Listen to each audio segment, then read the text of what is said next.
नमस्ते। थर्ड आई में आपका स्वागत है। उद्धव ठाकरे जी की जो शिवसेना है उसके जो प्रमुख नेता संजय राउत का आज बयान आया है कि मतलब उनकी बात से जिस तरह से पेश किया गया है उससे ये लग रहा है कि वो बीजेपी उनकी नेचुरल अलाई है और उसके साथ उनको चले जाना चाहिए।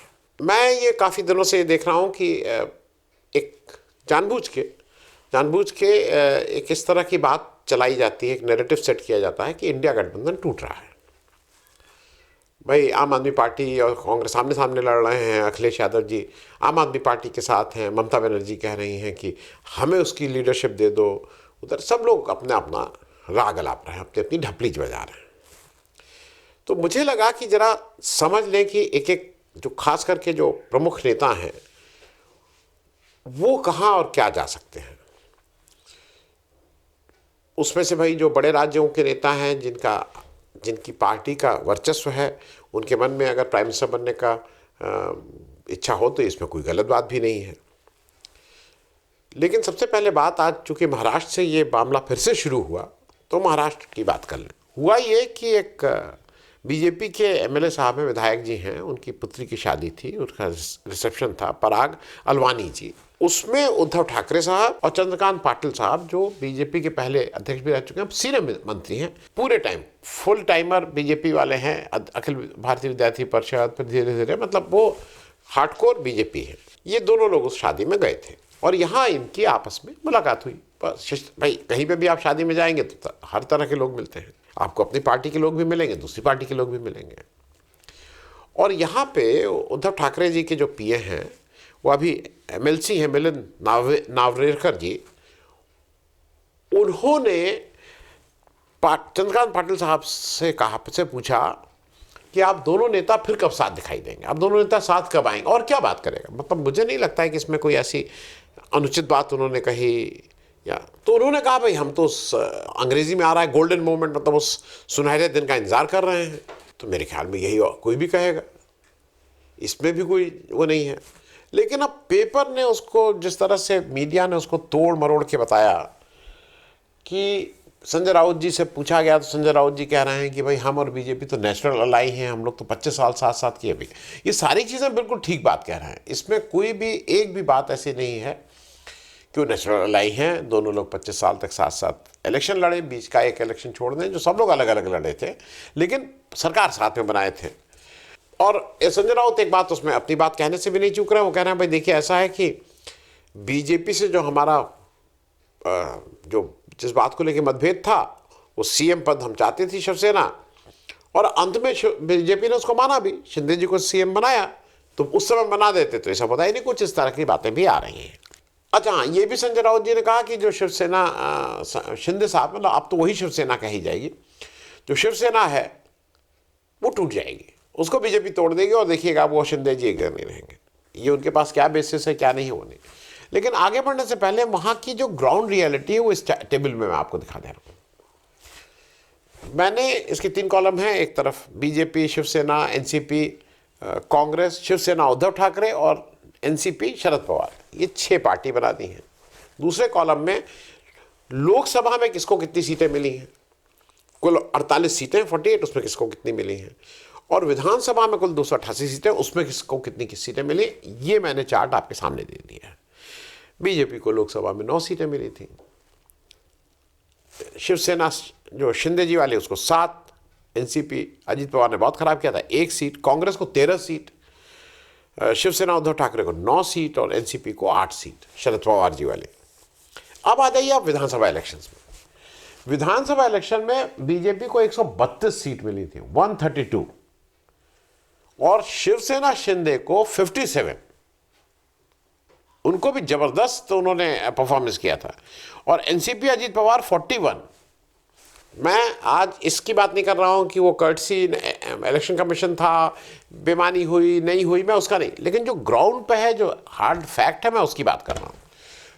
कांग्रेस को मात्र 16, जो 13 एमपी हैं, 16 एमएलए हैं। खैर, शिवसेना उद्धव ठाकरे जी को 20 सीट और एनसीपी शरद पवार जी को 10 सीट। ये ओवरऑल इसका रूप है। अब अब ये बताइए, एक चीज और समझ लीजिए, क्यों ये सब चर्चा क्यों हो रही है और क्यों ये डर है कि उद्धव ठाकरे जी की शिवसेना उनके साथ चली जाएगी। एक दो चीजें समझना होगा, और खास करके हिंदी पट्टी वालों को। महाराष्ट्र के जितने नेता हैं, मतलब 99 करीब करीब सभी नेता का एक डिसेंट कारोबार भी है। उनका एक कारोबार चलता रहता है, वहां से उनके पास एक पैसे की दिक्कत नहीं रहती कि रोजमर्रा के लिए उनको गाड़ी में तेल भरा दो, तुम पान खिला दो, तुम फलाना ले आओ। ये सब वहां के नेता नहीं करते हैं। तो उनका एक कारोबार है, किसी की चीनी मिल है, किसी की स्कूल है, किसी के मिडिल कॉलेज है, वो सब लोग हैं। अब जो कारोबार है, तो सबसे पहली चीज क्या होती है? इनकम टैक्स का डर, सीबीआई का डर, ईडी का डर। क्योंकि आप कोई भी कारोबार करेंगे तो जांच तो हो सकती है, इंस्पेक्टर तो आ ही सकता है किसी भी उसका, चाहे वो पुलिस इंस्पेक्टर हो, चाहे कस्टम एक्साइज का वो इंस्पेक्टर आ सकता है।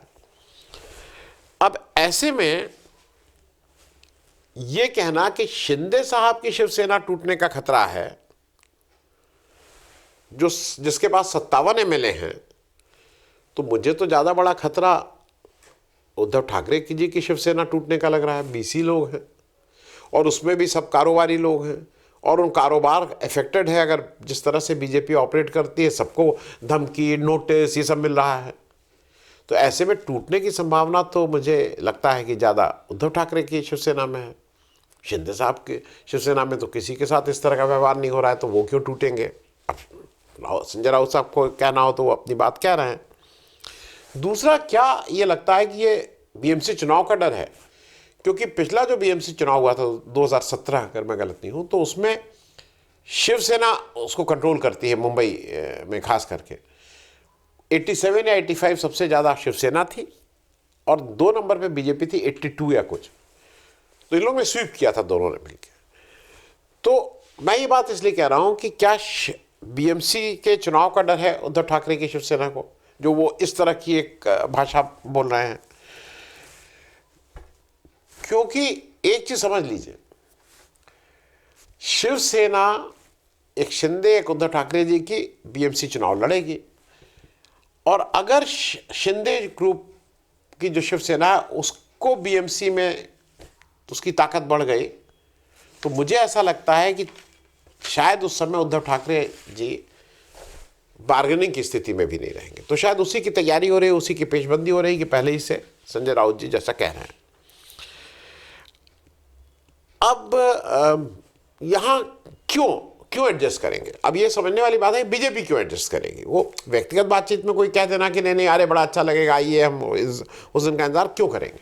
132 एमएलए हैं, 13 एमएलए और हो जाएं तो उनकी अपने दम पे पूर्ण बहुमत है। तो 20 में से 13 तोड़ना ज्यादा आसान है कि 57 में से 13 तोड़ना? अब बहुत से प्रश्न और भी हैं।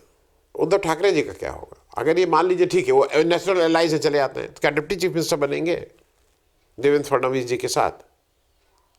क्योंकि बड़ी स्टोरी है कि वो उनको फडणवीस जी को बधाई देने गए फलान। ये ट्रेडिशन है महाराष्ट्र में, इस तरह का नहीं होता। ऐसा हमारे यहाँ दुश्मनी होती है ना एक दूसरे पार्टी में, वहाँ इस तरह का ट्रेडिशन नहीं है।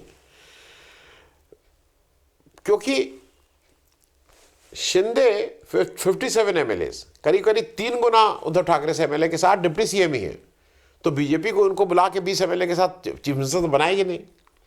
बहुत करेगी तो डिप्टी चीफ मिनिस्टर ऑफर करेगी, तो क्या वो अग्री करेंगे? और एक सबसे बड़ा प्रश्न है जिसका मुझे मतलब, अगर संजय राउत जी या जो लोग इस चीज को हवा दे रहे हैं वो ये बता दें कि बीजेपी शिंदे का साथ छोड़ेगी क्यों? भाई उनका एक इंसिस्टेंस था कि मुझे चीफ मिनिस्टर बना दो, वो उसने बनाया नहीं, वो डिप्टी चीफ मिनिस्टर पे तैयार हो गए। तो कोई एक कारण तो बताइए कि इस वजह से शिंदे जी नाराज हैं और वो चले जाएं। क्यों छोड़ेगी बीजेपी उनका साथ? मेरा सिर्फ कहना यह है कि इंडिया गठबंधन के अलावा उद्धव ठाकरे शिवसेना या एनसीपी शरद पवार के पास और कोई चारा नहीं। तो ये तो बात मेरे हिसाब से उनके पास और कोई, मतलब ये कहना नहीं चाहिए पॉलिटिक्स में, लेकिन जो उनकी बेस्ट बेट है वो इंडिया गठबंधन ही में है। बीजेपी के साथ जाने के उनको कुछ नहीं मिलेगा, 132 सीटें ऑलरेडी उसके पास हैं।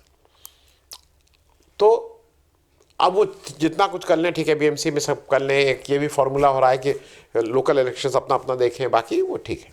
अब वेस्ट बंगाल में आ जाइए। वेस्ट बंगाल में यही कॉलम बने हुए हैं, लोकसभा विधानसभा किसके कितने। तृणमूल कांग्रेस की 29 सीटें आई हैं इस बार आउट ऑफ 42, और आउट ऑफ 294 विधानसभा में 215 सीटें जीती थी अपने दम पे, इसमें कोई दो राय नहीं। बीजेपी 12 सीट लोकसभा, 77 सीट वहां। Congress 1 MP 0 MLA, CPM 0 MLA 0 MP, और कोई किसी का कोई मतलब ही नहीं है। अब जरा ये बताइए, ममता बनर्जी जी क्या कभी भी अलाइन हो सकती हैं मोदी जी के साथ, या क्योंकि वहां एक चीज ध्यान रखिएगा, ममता बनर्जी जी को बीजेपी से लड़ते हुए ही हरदम दिखना है। जिस दिन वो ये लगा कि नहीं ये बीजेपी से नहीं लड़ रही हैं, उस दिन वो वाईएसआर कांग्रेस या बीजू जनता दल हो जाएंगी, इसमें कहीं कोई दो राय नहीं है। उसका एक ही कारण है, 27% मुस्लिम आबादी है वेस्ट बंगाल की, और ममता बनर्जी अपना जब कैंपेन शुरू करती हैं तो 27% वोट को घर में रख के एफडी करके, जैसे होता है एफडी करके वहां से कैंपेन शुरू होता है, बाकी 73% वोट के लिए जद्दोजहद होती है। तो क्या वो इस स्थिति में? मेरे ख्याल में नहीं। उनको कुछ भी हो, उनको एंटी बीजेपी राजनीति करनी ही करनी पड़ेगी, उनको बीजेपी से लड़ते हुए दिखना ही दिखना होगा, तो वो भी रूल्ड आउट। अब आ जाइए उत्तर प्रदेश। उत्तर प्रदेश में भी यही मैंने बना दिए हैं, बीजेपी 33, अखिलेश यादव की समाजवादी पार्टी 37, कांग्रेस 6, बीएसपी 0। और विधानसभा देख लें तो 403 में 255 सीटें हैं बीजेपी की, जो कि खराब परफॉर्मेंस था बीजेपी के हिसाब से, पिछली बार 300 से ऊपर थी। समाजवादी पार्टी का बहुत अच्छा परफॉर्मेंस, 37 सीट्स इन लोकसभा, लेकिन 111 सीट विधानसभा में थी, जबकि उस समय लग रहा था ये सरकार बनाने जा रहे हैं। 2 सीटें कांग्रेस, 1 सीट बीएसपी। अब जरा ये बताइए कि जो समाजवादी पार्टी बहुत अच्छा है, सब लोग एक साथ एक फ्रंट बना रहे हैं, टीएमसी और आम आदमी पार्टी इत्यादि इत्यादि, उत्तर प्रदेश में टीएमसी का क्या है और आम आदमी पार्टी का क्या है? भाई जब अंतोगत्वा जब अखिलेश यादव जी उत्तर प्रदेश में आएंगे और इलेक्शन लड़ेंगे, तो ये तो उनको देखना होगा कि इन दोनों पार्टियों से क्या है। क्योंकि जो पीडीए है, जरा उसके बारे में मैं बता दूं, पीडीए का जो पिछड़ा है, जो वो यादव मुख्य रूप से उनके साथ है, इसमें कोई दो राय नहीं, लेकिन इस बार अखिलेश यादव जी ने जैसा टिकट डिस्ट्रीब्यूशन किया, कुर्मी भी उनको वोट किए हैं। और उसका एक प्रमुख कारण यह है कि उन्होंने 5 यादव लोकसभा इलेक्शन के बाद और 12 कुर्मी लोगों को टिकट दिया था, जिसकी वजह से यादव लोग गुस्सा थे। तो ये वो बार बार एक्सपेरिमेंट नहीं चल सकता है, तो पिछड़े में हो गया। Dalit vote by and large Samajwadi Party को ऑन इट्स ओन नहीं जाएगा, ये सबको पता है। वो दिक्कत है, वो कास्ट की इतने दिनों की दिक्कत है, जो कास्ट इक्वेशन समझता है वो समझेगा। 2019 में आप तो बीएसपी के साथ जो सबसे बड़े ठेकेदार हैं दलित वोट के, उनके साथ इलेक्शन लड़े थे, क्यों नहीं वोट ट्रांसफर हुआ था? नहीं हुआ था ना। कांग्रेस जब आपके साथ आ रही है तो आपके दलित वोट आपको मिलने में ज्यादा सहूलियत है, ऐसा लगता है। अब आ जाइए मुस्लिम वोट उत्तर प्रदेश में 19-20% है। जिस तरह से एक समय ये माना जाता था कि इसके जो पहला बेनिफिशियरी हैं वो समाजवादी पार्टी रहेगी, या एक दूसरा ये भी चलता था कि मतलब जो माइनॉरिटीज़ हैं उनको बीजेपी को जो हराता हुआ देगा उसको वोट देंगे, वो इक्वेशन चेंज हो गई है। अब वो कांग्रेस के पीछे लामबंद होकर खड़ा है उत्तर प्रदेश में। वो कांग्रेस के साथ अगर आपने गठबंधन कर लिया तो आपको देंगे, नहीं तो वो कांग्रेस को ही वोट देंगे, इसमें दो राय नहीं है। दलित का मैंने बता ही दिया था कि दलित भी इस समय आपको वोट नहीं देगा। दलित में एक बड़ी सेंध कांग्रेस लगाने जा रही है, ये सबको पता है। कॉन्स्टिट्यूशन वाली बात हो, संविधान बचाओ की बात हो, अंबेडकर को जिस तरह से अमित शाह ने रिडिक्यूल किया है, जिस तरह से ये एक्सपोज होते जा रहे हैं कि अगर बीजेपी का बस चलेगा तो आरएसएस की उसी जो हिंदुत्व की उनकी परिभाषा है उसको लागू करने से नहीं चुकेगी। अंतुगत्वा घूम फिर करके आपको इंडिया गठबंधन के साथ ही रहना है, उसका नाम कुछ भी कर दीजिए। लेकिन ये सारे लोग जो एक काम कर रहे हैं, मुझे ऐसा लगता है ये इससे अपनी पार्टी का भी नुकसान कर रहे हैं, अपने वोट का भी नुकसान कर रहे हैं, और कहीं ना कहीं अपरोक्ष रूप से जब एक जो न्यूट्रल वोटर है उसको लगता है कि ये लोग इतना आपस में लड़ रहे हैं, तो वो दूसरे पक्ष की तरफ जाने के लिए सोचने लगता है। तो शायद इनडायरेक्टली वो अपने उन विपक्ष का जिनके अगेंस्ट वो पूरा इलेक्शन लड़ रहे हैं, जिनके अगेंस्ट पूरी मुहिम चला रहे हैं, उसका भी जाने अनजाने फायदा हो जाए। Thank you so much.